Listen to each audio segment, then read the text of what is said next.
For eons past we roamed these lands, walked these valleys and grazed these slopes in massive herds and solitary bands, our cloven hooves wrapped in floral envelopes. This land was silent far too long as the haunting quiet through valleys crept. No more was heard the buffalo song for years and years while you slept.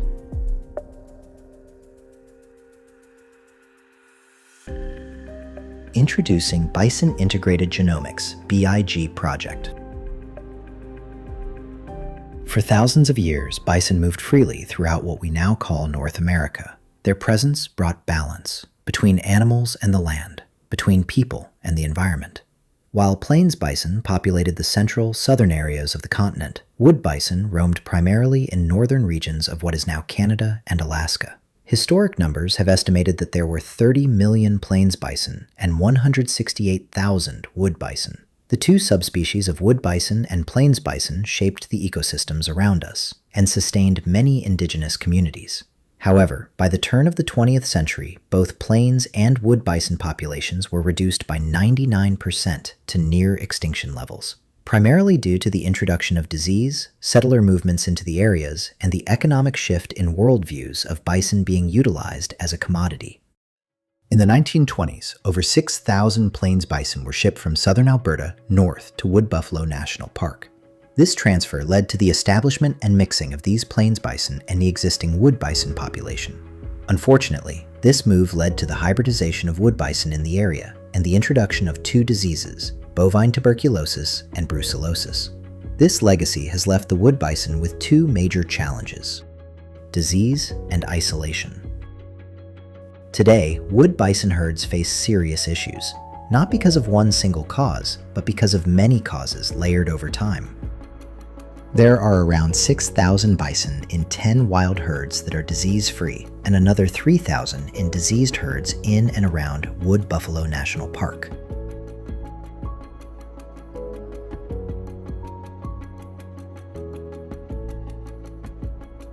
Since 2003, wood bison have been listed as threatened under the Species at Risk Act. They need our help to ensure they survive and thrive. That's where the BIG project comes in. The animals in Wood Buffalo National Park are the most genetically diverse in the world and have thrived on the landscape in spite of the disease challenge. There are management zones around the park to discourage animals from mixing with non-diseased herds. This disease management action has led to isolation. Isolation means some smaller herds are at risk of losing the genetic diversity that keeps them healthy. Without intervention, even protected herds will become weaker over time. So the challenge is not just keeping wood bison alive today, it's ensuring that they remain healthy, diverse, and resilient far into the future. So the Bison Integrated Genomics Project, or BIG project, is a collaborative project between the University of Saskatchewan, Parks Canada, and a whole bunch of other collaborators, including the Toronto Zoo, University of Alberta, University of California, Santa Cruz, and other partners to look at developing tools for bison conservation in the 21st century. So, including vaccines, diagnostic tests, and genomic tests to differentiate different subspecies of bison. The BIG strategy. Genetic testing. Two major threats to wild animal populations are low population and loss of genetic diversity. The wood bison, the largest and most iconic land mammal in the Western Hemisphere, are threatened by both, and they need our help to ensure they survive and thrive well into the future. Understanding the genetic makeup of today's bison herds is extremely important. Small, isolated populations lose genetic health faster than large ones, making them less resilient to disease, environmental change, and future threats. Over the last century, all populations experienced mixing between plains bison and wood bison. Genetic testing for subspecies, species hybridization helps answer important questions. Do any pure wood bison remain in existence today? How much plains and wood bison genetics are in various herds? Is there cattle gene presence in wood bison? The answer here is no. What are the relationships between Ronald Lake, Mackenzie, Wood Buffalo National Park, and other herds. This information does not judge or rank herds. Instead, it provides knowledge that supports responsible, informed management, helping protect what makes each population unique. Better disease testing. Tuberculosis and brucellosis continue to threaten some herds, while others remain disease-free but vulnerable. We need to improve how these diseases are detected in bison because the current testing methods don't work very well.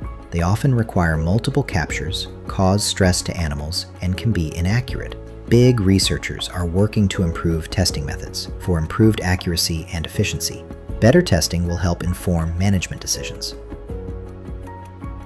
The Bison Integrated Genomics program basically been designed to try to answer some of the critical conservation questions that are facing bison today.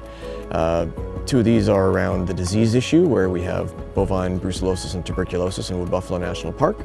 So we're trying to develop a better test for tuberculosis, as well as develop a combined tuberculosis brucellosis vaccine. Normally to diagnose this brucellosis or tuberculosis could be take 2 days or could be take 2 weeks, but developing techniques that can give us the result in less than 1 hour or 2 hours are very useful. Better vaccines. When it comes to disease prevention, researchers on the BIG project are developing an oral vaccine for tuberculosis and brucellosis, designed specifically for wood bison populations. Oral vaccines are given through a pellet or other appealing food item. They have been successful in other animals, like the peanut butter-flavored vaccine bait pellets for prairie dogs to protect against the plague. This approach reduces stress, avoids repeated handling, and allows vaccination to occur remotely. Instead of reacting to illness, vaccines focus on prevention, strengthening herds before disease takes hold. The Bison Genome Biobank. Reduction of the bison populations in North America by greater than 99% by the late 1800s has resulted in a dramatic loss of genetic diversity.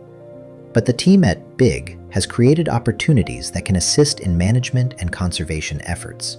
There are currently enough genetically diverse wood bison to ensure the survival of the species. Today, there is still healthy genetic diversity amongst bison herds. Wood Buffalo National Park is the largest and most genetically diverse population. However, the challenge is ensuring that isolated small herds beyond the park continue to have healthy diversity and remain disease-free. One option for ensuring that genetics from various herds are protected is in the creation of the world's first Bison Genome Biobank. Created in 2019, the biobank can safely collect and store semen and embryos from bison across North America. Using in vitro fertilization, improved genetic diversity could be introduced into isolated herds, safely and efficiently. Alternatively, genetic material from herds can be kept on ice indefinitely, like an insurance policy in case of unforeseen events that impact populations. The researchers at BIG are thoughtful and careful about their biobank strategy because collecting genetic materials is complex and strict rules and cultural considerations need to be followed.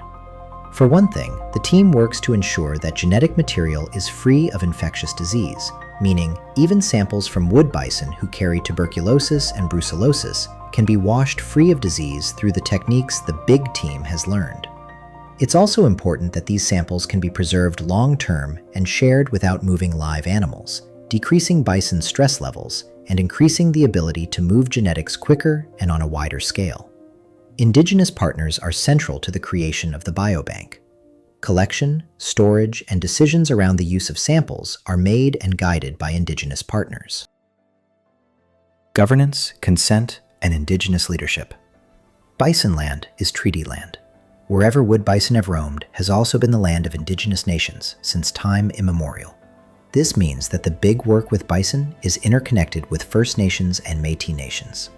Although a multidisciplinary team is leveraging expertise in population genetics and disease management, Indigenous community engagement is central to the success of the BIG project.